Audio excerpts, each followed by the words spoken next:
Video opens on a slow, cinematic shot of a vast, desolate battlefield under a bruised, gray sky.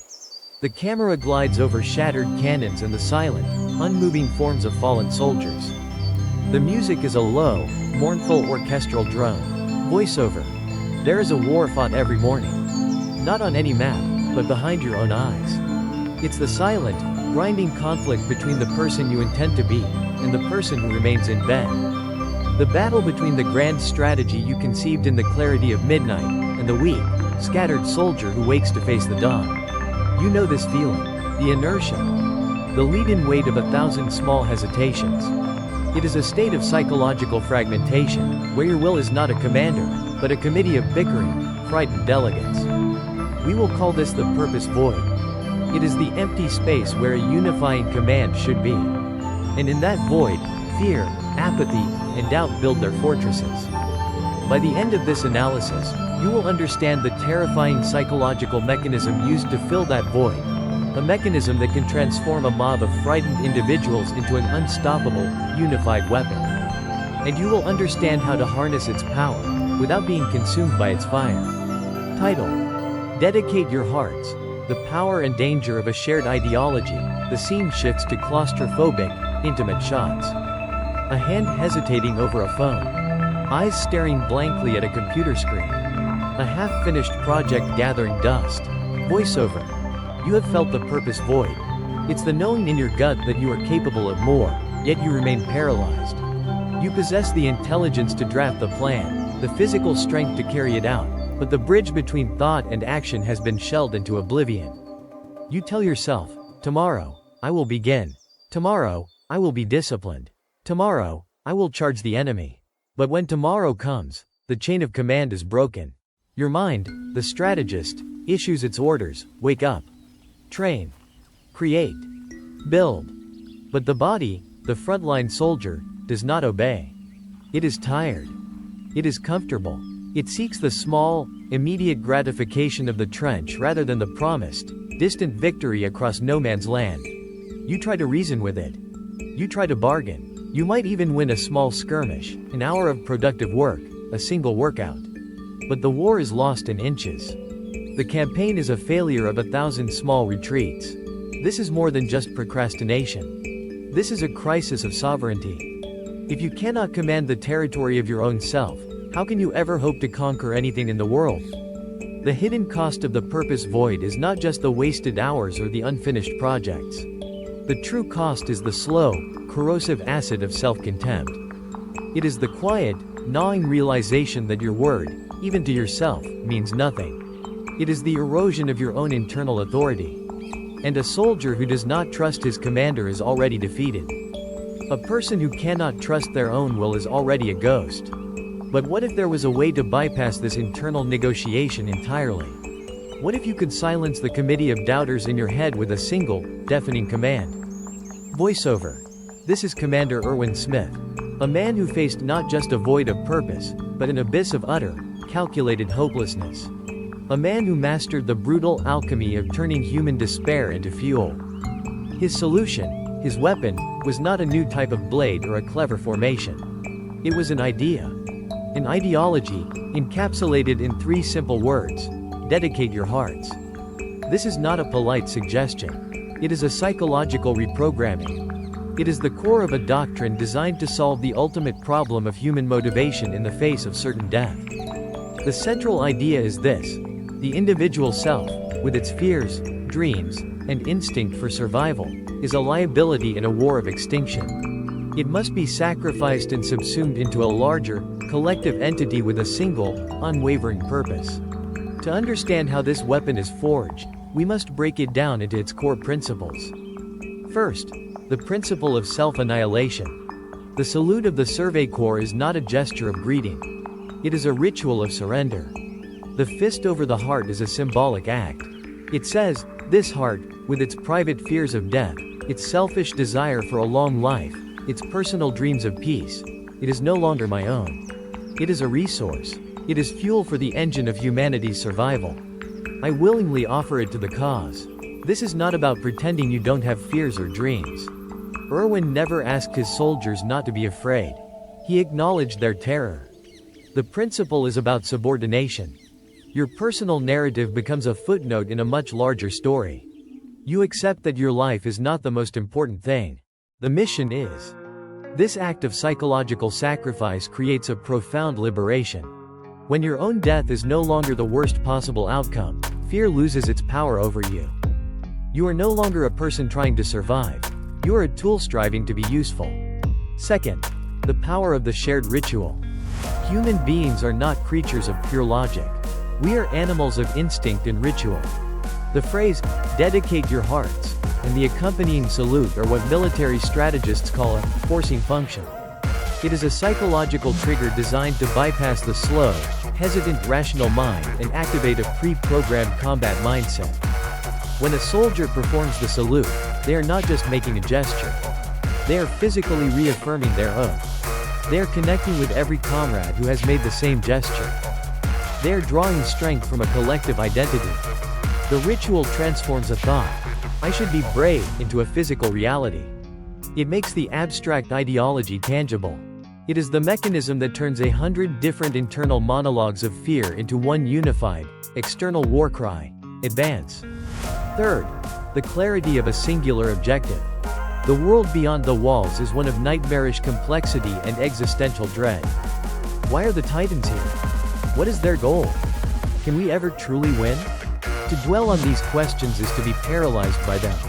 Erwin's ideology cuts through this fog of uncertainty like a signal flare. It simplifies the incomprehensible chaos into a single, actionable directive. At any given moment, the objective is brutally clear: reclaim Wall Maria. Capture the female Titan. Charge the beast Titan. This singular focus starves the part of the brain that generates doubt and hesitation. It leaves no room for debate. It answers the soldier's every question before it can even be asked. What should I do? The ideology answers, advance. But what if I die? The ideology answers, your death will have meaning. Advance. But are we sure this will work? The ideology answers, that is not your concern. Advance. Think of individual will as a vast reservoir of water. In most people, this reservoir is riddled with thousands of cracks and fissures. Our doubts, our fears, our distractions. The water, our potential energy, seeps out in 1,000 different directions, accomplishing nothing. A shared ideology acts as a master engineer. It seals every crack. It plugs every leak. And it directs the entire, immense pressure of that reservoir through a single, massive turbine. The result is a terrifying, unstoppable torrent of focused power. It is the power to charge headlong into a volley of stone fired by a giant, not as an act of madness, but as an act of cold, strategic necessity. Voiceover. This is not just a historical analysis. The principles that allowed a handful of soldiers to face down gods can be scaled down and applied to the private wars we fight every day. You do not need to face a titan. You have your own. Procrastination. Fear of failure. Apathy. These are the beasts that devour your potential from within. To defeat them, you must stop fighting like a scattered militia and start fighting like the Survey Corps. You must forge your own ideology. Here is your field manual. Step 1. Define your beast titan. You are not fighting 100 small problems. You are fighting one primary enemy that gives rise to all the others. You must give it a name. Is it fear of judgment? Is it comfort addiction? Is it the paralyzing weight of perfectionism? Take out a piece of paper. Right now. At the top, write primary target. And define it. Be specific. Be ruthless. You cannot fight an enemy you cannot see. Isolate the one great obstacle that, if you could charge and kill it, would cause all your other, smaller problems to scatter and break. This is your beast titan. Step 2. Forge your doctrine. Erwin had, dedicate your hearts. You need your own unifying command. A single, simple sentence that encapsulates your personal war. This is not a fluffy affirmation. This is a commander's intent. It must be actionable and non-negotiable. Examples. If your beast titan is comfort addiction, your doctrine might be, I deliberately choose the harder path. If your beast titan is fear of judgment, your doctrine might be, I act in service of the mission, not the audience. If your beast titan is perfectionism, your doctrine might be, I advance with imperfect action. Write this sentence below your primary target. This is your doctrine. It is the law that supersedes your fleeting moods and momentary weaknesses. Step 3. Institute your ritual. Your doctrine cannot remain an abstract thought. You must anchor it to a physical act. A personal salute. When you feel the purpose void opening up, when you feel the old weakness creeping in, you will perform your ritual. It doesn't have to be dramatic. It must be deliberate. Place your fist over your heart. Tap 2 fingers against your temple. Stand up, take a breath, and recite your doctrine aloud. This act is a declaration of war against the part of you that wants to retreat. It is a physical trigger that says, the debate is over. The time for action is now. It is you, consciously activating your higher self, your inner commander, to take control from the frightened soldier. Step 4. Enlist your fireteam. The Survey Corps was a brotherhood. Their ideology was strengthened because it was shared. You do not need an army, but you cannot fight completely alone. Choose 1, perhaps 2, trusted individuals. Not to solve your problems for you, but to bear witness to your war. Tell them your objective. Tell them your doctrine. Say to them, this is the beast titan I am charging. This is the doctrine I will live by. I am telling you this not so you can rescue me, but so that my declaration exists in the world outside my own mind. This creates accountability. It raises the stakes. Your private war is now a public campaign. The knowledge that someone else is watching your charge adds a critical layer of reinforcement. It is far harder to retreat when you know your comrades are watching from the walls. This is your new operating system. When you wake up and the void whispers for you to stay down, you do not argue. You rise. You perform your ritual. You recite your doctrine. And you take 1 step forward. You charge. The screen fills with the epic, terrifying, and awe-inspiring imagery of Erwin's final charge. The music swells, a mixture of tragedy and immense triumph. Voiceover. Does this work? Does this brutal philosophy of self-sacrifice actually achieve victory? History and scripture are written in the blood of those who proved it does. Consider the final charge against the beast titan at Shiganshina. From a purely logical, individualistic perspective, it was mass suicide. A futile, insane gesture. Each recruit, alone with their own terror, would have broken and fled. Their individual wills were screaming for survival. But they were not individuals anymore. Erwin's ideology, delivered in his final, magnificent speech, performed a psychological miracle. It stripped them of their individuality and reforged them into a single entity. A weapon. A decoy, as he called it. Their purpose was not to live. Their purpose was to die in such a way that it would buy a few precious seconds for Captain Levi. And it worked. They charged. They screamed. They dedicated their hearts. And they were annihilated. But their collective sacrifice created the one, singular opening Levi needed to accomplish the impossible. The ideology did not save them. But it allowed them to secure a victory for humanity that their individual survival never could have. It transformed their meaningless deaths into a meaningful sacrifice. This is not a fiction. This is a fundamental truth of human history. Look to the 300 Spartans at the hot gates of Thermopylae. A handful of warriors against an empire. They were not fighting for their own lives. They knew they were going to die. They were fighting for an idea, an ideology, that a free people would not bow to a tyrant. They subsumed their individual survival instinct into a collective, symbolic purpose. And for 2,500 years, we have told their story. Their sacrifice became an immortal victory. Psychologically, this taps into a state that researchers call self-transcendence, or a flow state, where the ego, the sense of I, dissolves. When you are completely absorbed in a mission, a craft, or a cause, you cease to be a person with anxieties and fears. You become an instrument of that purpose. The logic is undeniable. The conscious, individual mind is a constant battlefield of conflicting desires. It is inefficient. It wastes immense energy on internal debate. A powerful ideology silences that debate. It provides one clear channel for all of your energy. It turns the chaos of internal conflict into a devastating application of external force. It is the most powerful tool for mobilizing human energy ever conceived. But it is also the most dangerous. The tone shifts again.